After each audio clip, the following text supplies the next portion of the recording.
Salut les esprits riches, aujourd'hui je suis à Saint-Malo et c'est plutôt pas mal quand même.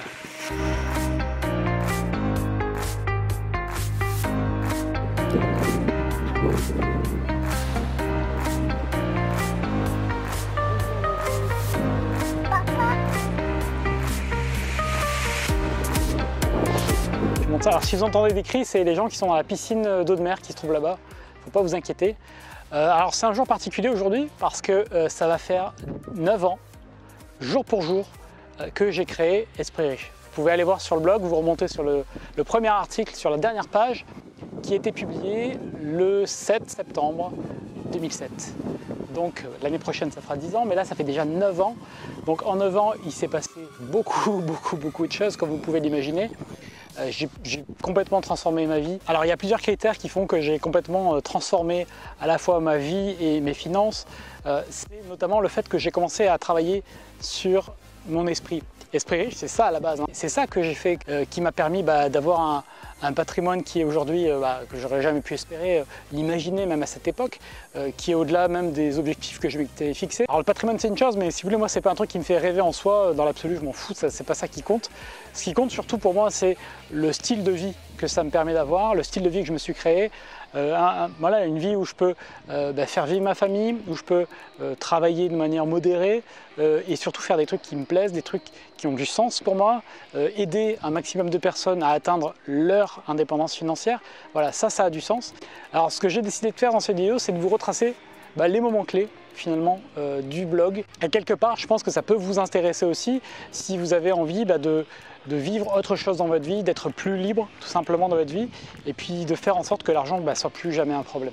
Alors déjà, je voulais vous remercier, vous qui aujourd'hui me suivez, que ce soit sur YouTube, que peut-être vous êtes abonné sur mon site, peut-être que c'est récent, peut-être que ça fait très longtemps, mais je sais que j'ai des personnes qui par exemple me suivent depuis 5, 6 ou 7 ans. Donc merci parce que tout ça c'est aussi grâce à vous, hein. Je ne le fais pas tout seul, c'est parce qu'en face vous êtes là.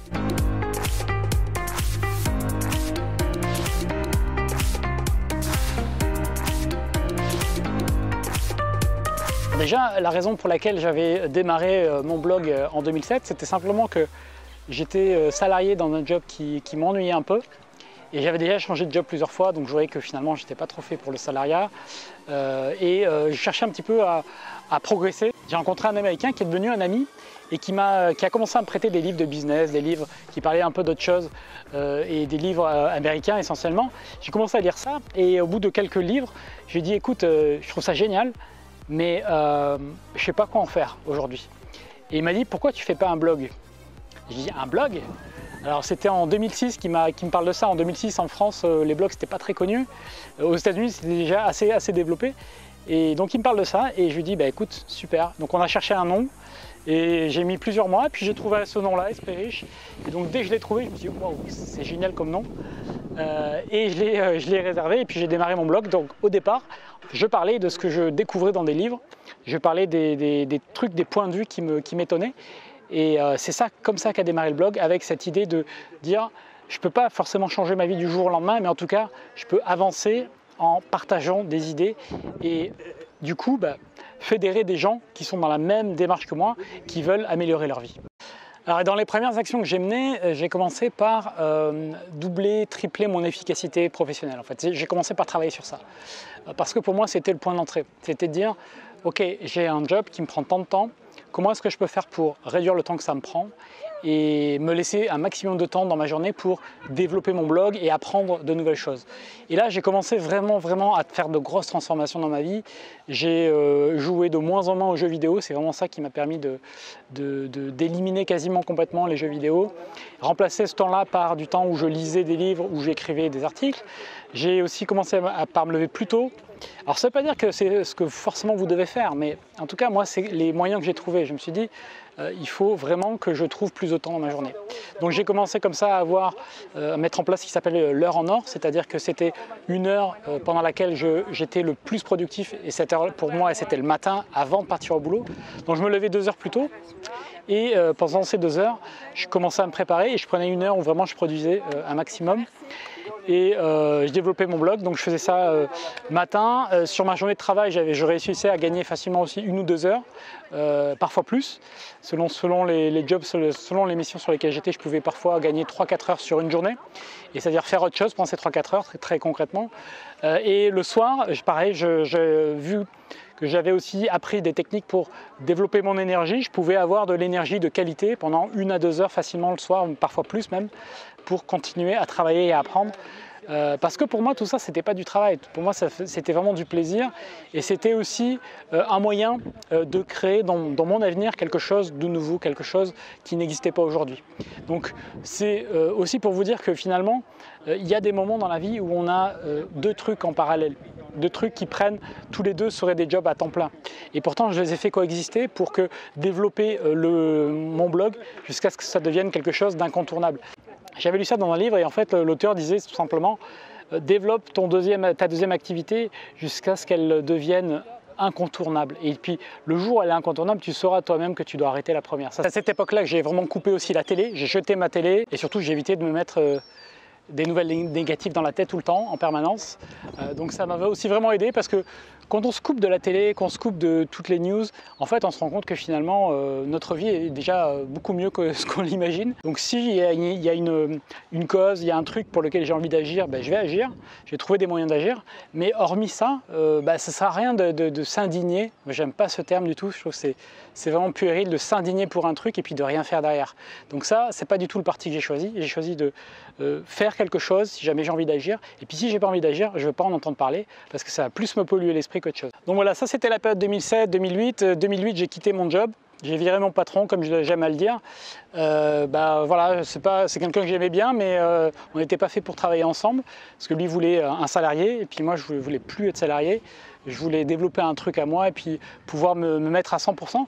Et en fait, c'est là où je me suis rendu compte que finalement, moi qui avait toujours été salarié jusqu'à présent, donc ça faisait à peu près 2 ans et demi que je travaillais, que finalement, la voie qui consiste à être salarié pour être à l'abri et puis travailler mais pas trop, finalement ne m'allait pas. Elle n'était pas faite pour moi. Moi je voulais un truc dans lequel je puisse m'investir et puis je puisse toucher les fruits de mes efforts. Donc du coup le salariat c'était pas du tout fait pour moi parce que dans le salariat vous pouvez vous donner 50-70 heures par semaine, vous aurez toujours le même salaire, vous allez peut-être avoir une progression, vous allez peut-être arriver à un poste de responsabilité où vous aurez 2 fois plus de responsabilité pour un peu plus de salaire. Mais il n'y a rien qui est à vous, quoi. Donc en fait c'est là que j'ai viré mon patron et j'étais allé à Berlin quelques mois avant et j'avais trouvé la ville géniale. Et donc j'ai dit à mon ami, écoute, on n'a qu'à aller vivre à Berlin, c'est cool comme endroit. Et j'ai choisi en fait spécifiquement un pays dans lequel je ne parle pas la langue. Je voulais vraiment perdre tous mes repères pour pouvoir passer à autre chose, vous voyez, et puis devoir faire l'effort de tout reconnecter. J'ai développé mon blog pendant ce temps-là. Alors c'est une époque où j'écrivais beaucoup. Je pouvais écrire jusqu'à un article par jour. Hein. Donc je passais beaucoup de temps à écrire, j'adorais ça et j'adore toujours écrire d'ailleurs. Donc le trafic sur le blog a explosé puisque je publiais beaucoup. C'est pas toujours une corrélation de 1 entre les deux, mais c'est vrai que plus vous publiez, plus vous allez avoir de trafic et plus vous publiez des articles de qualité ou qui parlent aux gens, évidemment plus le trafic sera de qualité et durable. Mais voilà, donc le blog a vraiment explosé à une pointe, je pense j'étais à 5000 visiteurs par jour. Donc là, je suis un petit peu redescendu parce que je publie moins d'articles écrits, mais j'étais à 5000 visiteurs par jour, donc ça commence à faire du monde pour un blog qui parle d'argent. Voilà, c'est aussi comme ça que j'ai affiné ma ligne éditoriale sur le blog, parce qu'au départ, je parlais de beaucoup de choses, d'efficacité, je parlais à un moment donné aussi beaucoup de développement personnel, parce que c'est un chemin que j'ai suivi personnellement et je trouvais que c'est logique que je parle sur le blog de ce que je fais. Et puis il y a une phase où j'ai commencé à investir massivement. Donc 2009-2010, j'ai créé mon activité de consultant indépendant. Donc j'ai pris mon boulot d'avant, je l'ai exercé en indépendant. Et puis si vous voulez, là mes revenus ont triplé quasiment, quoi. J'ai triplé, même plus, quadruplé. Je suis passé d'un salaire de 2000 et quelques euros à 10 000 euros, quoi.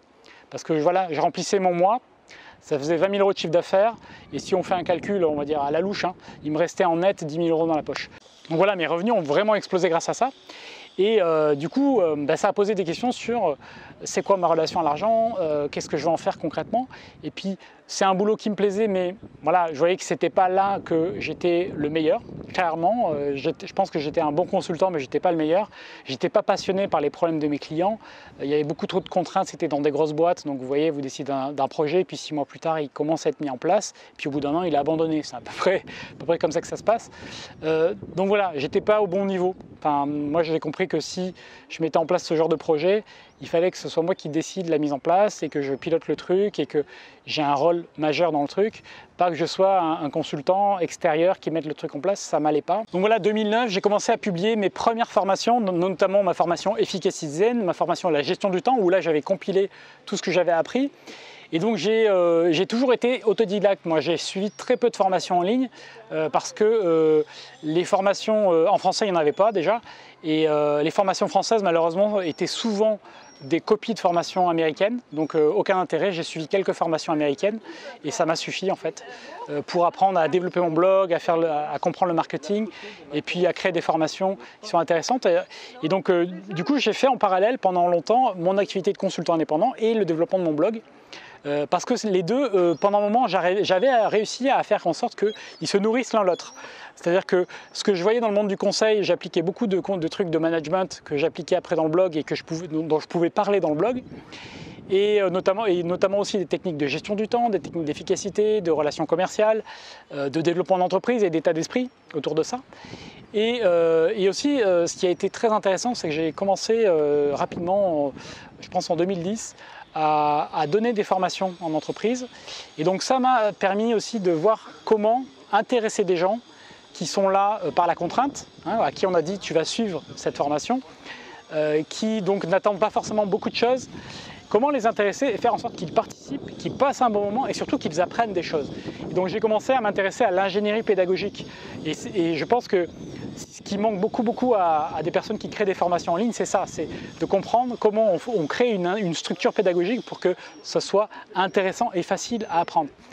Donc voilà, je me suis beaucoup intéressé à ça, j'ai fait plein de tests, j'ai formé en entreprise plus de 600 ou 700 personnes. Donc j'ai fait des sessions de formation, j'en ai fait un paquet. Alors au départ, c'était des sessions qui étaient payées pas très cher, genre 700-800 € la journée. Et puis j'ai augmenté mes prix. Alors après, c'est devenu un jeu à la fin, c'était devenu un jeu. Parce que quand on m'appelait pour animer une formation, j'annonçais le double du prix que je prenais normalement pour que la personne refuse. Et en fait, des fois, elles acceptaient. Donc j'ai fait des journées de formation à 1500, 1600, 1700 € la journée. Et c'était des trucs de 2 ou 3 jours. Et c'était des sessions où il y en avait 3-4 dans l'année. Donc vous voyez, j'avais atteint un niveau, on va dire, assez confortable avec cette activité-là. Mais voilà, avec laquelle j'étais plus fondamentalement aligné, puisque ce qui me faisait vraiment vibrer, c'était aider des gens en direct, avec mes formations en ligne, créer des séminaires et faire en sorte que je reçoive des mails de personnes qui me disent « tu as transformé ma vie », des gens qui me citent dans leurs livres, ça m'est arrivé plein de fois, des gens qui ont écrit des livres et qui m'ont cité, qui m'ont remercié, puis tous des anonymes qui m'envoient des mails régulièrement pour me dire « grâce à toi j'ai fait ça ». Donc c'est ça qui me fait vibrer. Et donc j'ai fait mon premier investissement dans l'immobilier en 2011 et ça m'a vraiment aussi mis le pied à l'étrier. J'en avais jamais parlé sur mon blog, j'avais jamais publié de formation parce que pour moi c'était vraiment incohérent de parler d'un truc qu'on ne connaît pas et encore moins de publier une formation au sujet d'un truc qu'on ne connaît pas. Et même après un investissement, je ne m'estimais pas assez à la mesure de donner des conseils. Moi j'accorde beaucoup d'importance à l'expertise et puis surtout à l'honnêteté. Moi, je n'irais pas suivre une formation d'un mec qui a acheté un appartement, quoi.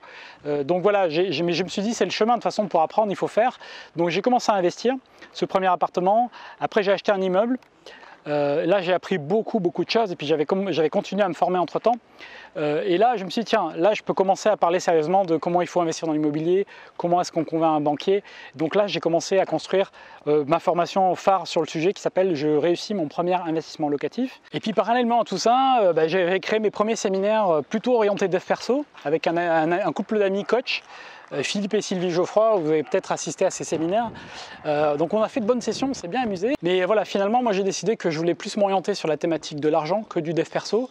la thématique du développement personnel m'intéressait beaucoup à titre personnel, et puis pour avoir des outils que je peux utiliser même dans mes formations, ça je trouvais que c'est super intéressant pour aider quelqu'un à changer. Mais après, j'ai compris aussi avec l'usage, avec le temps, que finalement, moi, le développement personnel en tant que tel, je voulais pas faire ça toute ma journée parce que c'était pas un truc qui me correspondait. Mais j'ai quand même décidé de me former au coaching. Donc j'ai passé un premier diplôme dans une école de coaching, donc pour avoir les fondamentaux du coaching, la posture de coach. Donc je suis diplômé de cette école parce que je trouve que c'est une posture qui est super intéressante, et surtout, je trouve aussi, là aussi c'est pareil, pour être aligné et authentique, pour moi, quand on met le mot coaching de quelque chose, c'est bien d'être formé au coaching, quoi. C'est pas juste pour dire c'est une formation qu'on appelle coaching.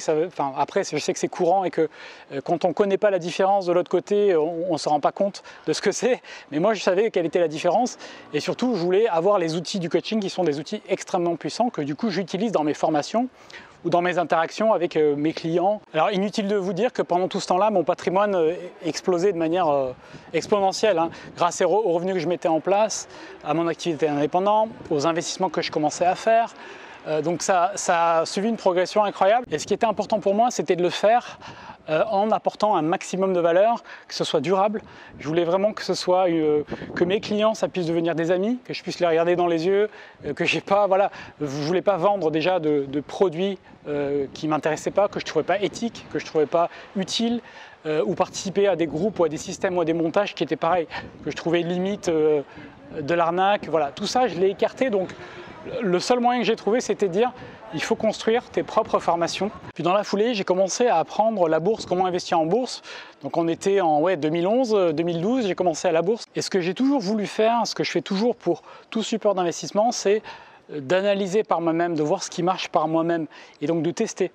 Parce que je trouve que malheureusement, les approches dont on parle le plus, la plupart du temps, les approches pour lesquelles on reçoit de la publicité sont souvent celles qui ne marchent pas, celles qui bénéficient aux vendeurs du truc, c'est-à-dire souvent la plateforme qui la vend ou un truc comme ça, mais c'est souvent des techniques qui ne marchent pas. Et donc c'est pour ça que j'ai investi beaucoup de temps pour décortiquer, que ce soit l'immobilier ou que ce soit la bourse, et puis comprendre tout le mécanisme de A à Z, du financement, de la fiscalité, et puis dans la durée, comment est-ce qu'on gagne de l'argent concrètement avec ces différents piliers. Donc là c'est pareil, j'ai testé pendant plusieurs années différentes approches avant de pouvoir en parler et de pouvoir, comme je l'ai fait dans ma dernière formation portefeuille liberté financière, proposer une approche de la bourse qui soit solide. Et donc à chaque fois j'ai fait ça. Et tout ça, quand j'ai compris que finalement l'immobilier c'était un pilier qui était finalement très pratique quand on veut s'enrichir, créer un patrimoine qui soit productif, que la bourse c'en était un, alors avec différents aspects, mais que c'était aussi très utile, et que finalement la création d'un revenu sur Internet avec la vente de formation, avec la création d'une présence sur Internet, était aussi un modèle qui était extrêmement viable et extrêmement profitable et facile à mettre en œuvre.